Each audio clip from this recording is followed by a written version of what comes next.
ताकि आपको अगली लाइन समझ आ जाए। जरा इसकी सेकंड लाइन पढ़ेगा, क्या लिखी है, क्या लिखा है? चार्ज का मतलब यह हुआ कि अगर ये पैसे ना दे पाए कंपनी वाले, तो आप इनके एसेट्स को बेचकर भी अपना पैसा निकालोगे।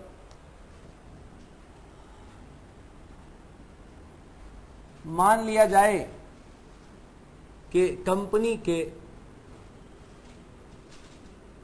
एसेट्स पर चार्ज है, charge on assets of company, और ये एसेट्स हो सकता है कंपनी की एक बिल्डिंग हो, ये भी हो सकता है कि ये कंपनी की एक स्टॉक की बात कर रहे हो, स्टॉक ऑफ गुड्स की बात। अब चार्ज क्योंकि एसेट्स पर कहा गया है, ये एक इमूवेबल प्रॉपर्टी भी तो हो सकती है जैसे कि बिल्डिंग, और यही एक मूवेबल प्रॉपर्टी भी हो सकती है जैसे कि स्टॉक। अब इसके यूज की बात करें तो बिल्डिंग का यूज कैसे करते हैं हम? बाय ऑक्यूपाइंग इट, ठीक बात है कि नहीं? फॉर बिजनेस पर्पस, हाँ या ना? बिजनेस पर्पस के लिए इसे ऑक्यूपाई करते हैं आप और इसका यूज करते हैं, ठीक बात है नहीं? लेकिन स्टॉक ऑफ गुड्स का कैसे यूज किया जाता है? हाँ जी बताइए, स्टॉक ऑफ गुड्स को कैसे यूज करते हो? For trading, very good. आप करते हो इनको ट्रेड करने के लिए, सेलिंग के लिए यूज करते हो। अरे यार, मुझे तो ध्यान आया कि यही तो हमारा मेन बिजनेस है, हमें तो गुड्स को खरीदना बेचना ही तो है।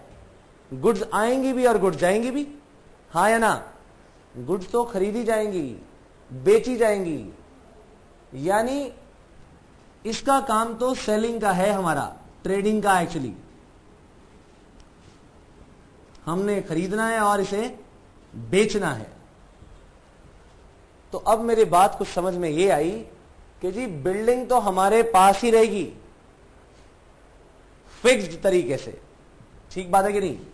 तो जिसे हमने ऑक्यूपाई किया बिल्डिंग, ये हमारे पास फिक्स्ड नेचर की है। इसका नेचर क्या है बोलिए? इसका नेचर है फिक्स्ड। लेकिन अगर मैं बात करूं स्टॉक ऑफ गुड्स की, इनको सेलिंग के लिए लेना है हमने, इसका नेचर कैसा है? फ्लोटिंग। कैसा नेचर है इसका? Floating nature.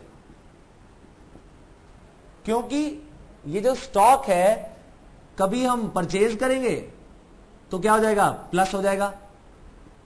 जैसे ही हम इसे सेल करेंगे ये माइनस हो जाएगा, हाँ या ना? ठीक बात है।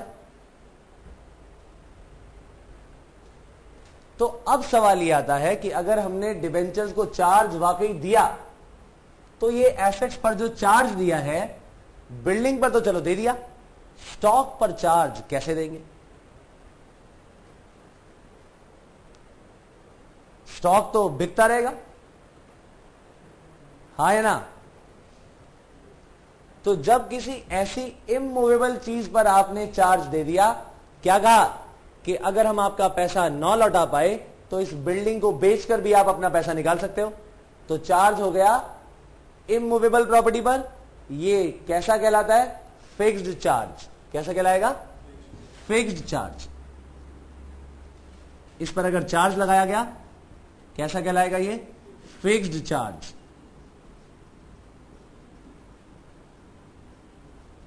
तो इस पर्टिकुलर बिल्डिंग पर, जो कि एक इमूवेबल प्रॉपर्टी है, फिक्स्ड चार्ज लगाया जाएगा। और स्टॉक ऑफ गुड्स की अगर मैं बात करूं, जो कि एक मूवेबल प्रॉपर्टी है, इस पर अगर हम चार्ज लगाएंगे तो ये क्या कहलाएगा? Floating charge. फ्लोटिंग का मतलब ये उन एसेट्स पर चार्ज है जो कि आएंगे भी और जाएंगे भी। ठीक बात है। At any point of time अगर गुड्स मेरे स्टॉक में पड़ी हैं और मैं डिबेंचर होल्डर्स का पैसा ना दे पाऊं तो उन स्टॉक पर वो अपना कब्जा करके बेच के अपना पैसा निकाल सकते हैं। थोड़ा सा इसके बारे में डिटेल इसलिए बता दी क्योंकि जब हम अगला चैप्टर करेंगे ये चीज आपको दोबारा नहीं बताई जाएगी। Is it clear? तो जब इमूवेबल प्रॉपर्टी तो फिक्स नेचर का चार्ज